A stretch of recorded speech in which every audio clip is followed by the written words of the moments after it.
Welcome to tonight's broadcast Into the Void. Tonight we speak about Microsoft Teams. At first glance, Microsoft Teams appears to be nothing more than a pragmatic tool for communication and collaboration. However, upon deeper examination, it becomes a fascinating subject of philosophical inquiry, raising questions about technology, power, alienation, and the very nature of human interaction in the digital age. The Heideggerian problem, Microsoft Teams as Enframing. Martin Heidegger, in The Question Concerning Technology, argues that modern technology does not merely serve as a neutral tool, but rather enframes our understanding of reality, reducing the world to a resource for optimization. Microsoft Teams, in this sense, exemplifies what Heidegger warns against. It structures human interaction into predefined channels, meetings and tasks, forcing communication into rigid workflows rather than organic dialogue. Teams does not merely facilitate collaboration, it dictates how collaboration happens. The very architecture of the platform, with its persistent notifications, preset roles, owner, member, guest, and AI-driven suggestions, enforces a certain Gestalt, Heidegger's term for the enframing tendency of technology. Human relationships are reframed not as interpersonal experiences, but as teams in a digital workspace, reducing spontaneous connection to a secondary consideration. Foucault and the Panopticon. Digital surveillance in the workplace. Michel Foucault, in Discipline and Punish, describes the concept of the Panopticon, a structure where individuals regulate their behavior under the assumption that they are being constantly watched. Microsoft Teams, with its read receipts, active status indicators, meeting recordings, and analytics dashboards, operates as a modern corporate panopticon.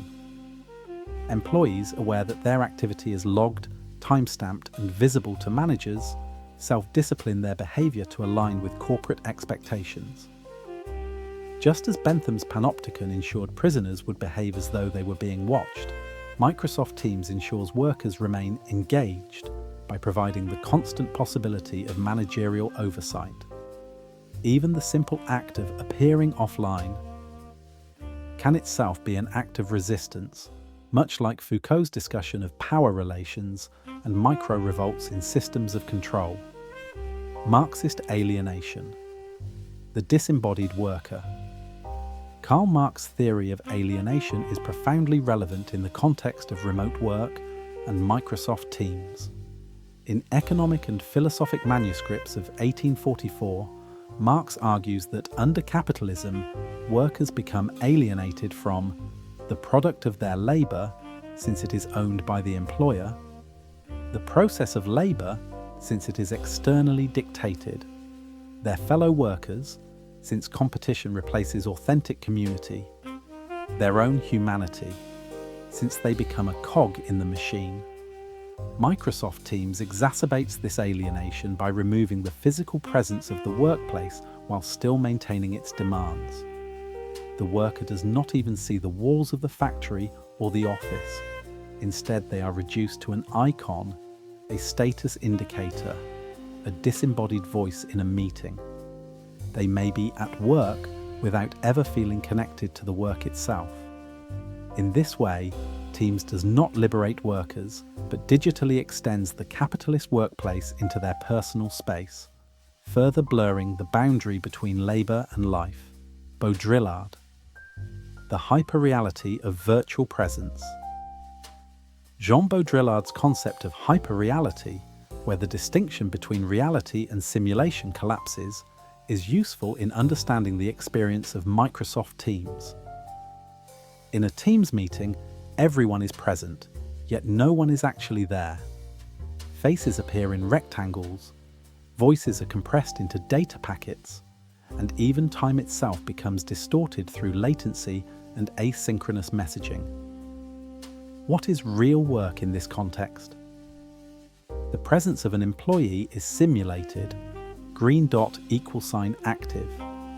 Their emotions are mediated through emojis, thumbs up, heart, clapping, and their participation is often judged not by actual contributions, but by engagement metrics, response speed, meeting attendance.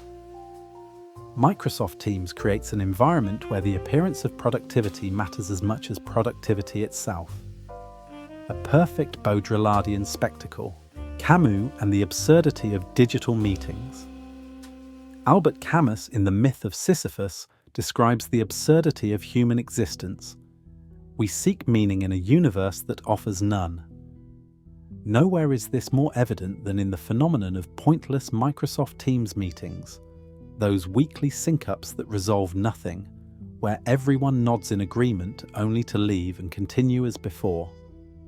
Much like Sisyphus rolling his boulder up the hill, corporate workers log into meetings, exchange pleasantries, and watch PowerPoint slides as though this ritual has meaning, only to repeat the process the next week.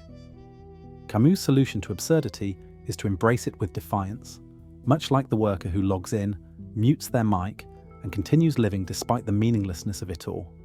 Microsoft Teams is more than just an app. It is a microcosm of modern existence, embodying Heideggerian enframing, Foucauldian surveillance, Marxist alienation, Baudrillardian hyperreality, and Camusian absurdity. It reflects and reinforces the late capitalist condition where technology dictates social structures. Productivity is measured in metrics rather than meaning, and human interaction is mediated through screens. In this light, perhaps the most philosophical act one can take is to simply log off. Good night, dear listener. Until next time.